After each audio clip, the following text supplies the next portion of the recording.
Let's learn together.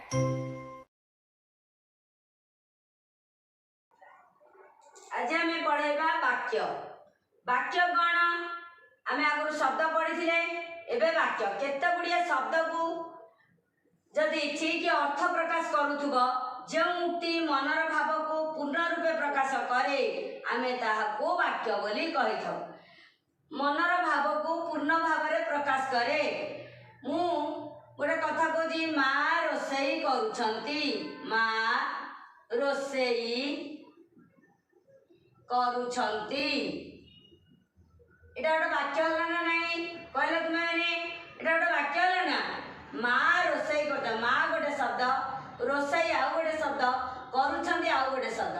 ताले आमे कोन जानिले ए वाक्य को आमे जदि ठीक ऑर्डर रे लिखिबा ताहाले आमे गोटे वाक्य सुंदर वाक्य डे पाइबा। माँ रोसई करुछंती, पिला माने पड़िया रे खेलुछंती, पिला माने पड़िया रे खेलुछंती। ताले आमे कोन जानले पिला माने गोटे शब्द, पड़िया रे गोटे शब्द, खेलुछंती। पिला माने पड़िया रे खेलुछंती ताले आमे एटा को पूर्ण भाव रे भलो ठीक ऑर्डर रे लिखा गला। तेणु आमे तार अर्थ बुझी पारले, आमे जानिले पिला माने पड़िया रे खेलुछंती। ये गोटे वाक्य बोली एठी गोटे वाक्य, ये गोटे वाक्य। एई पर तुमे माने निजे वाक्य गठन करि पारिबो। जो उक्ति मनर भाव को पूर्ण भाव रे प्रकाश कला, मनर कथाटा को प्रकाश करि पारला, आमे ताको वाक्य को मु माँ को आसी धोड़ी के कहली, माँ लो आज मु बड़ प्राइज टे पाइछि ने, तो मनर कथाटा कहि पारलु।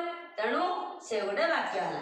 सेही परि भाव रे आमे बहुत गुडे माँ बापा खबर कागज पढ़ुचंदी। मु गोटे कथा कहली, माँ को आसिक दौड़ी के कहल बापा कौन कर रे? माँ को तुम्हें आसी कहल बापा खबर कागज पढ़ुचंदी।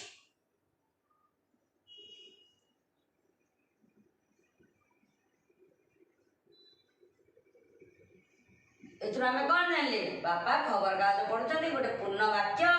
आमे एथुर मनर भावटा प्रकाश पाइला, आमे ताको वाक्य बोले कहलिबा। एबे वाक्य विषय जानल, शब्द विषय जानथिला, वाक्य विषय जानल। पुणी आरो एपिसोड रे आमे आउ गोटे नुआ ग्रामर नै के आसीबा। See you next time, everyone! Don't forget to click subscribe and join our online classes. Call us at 1-891-9102.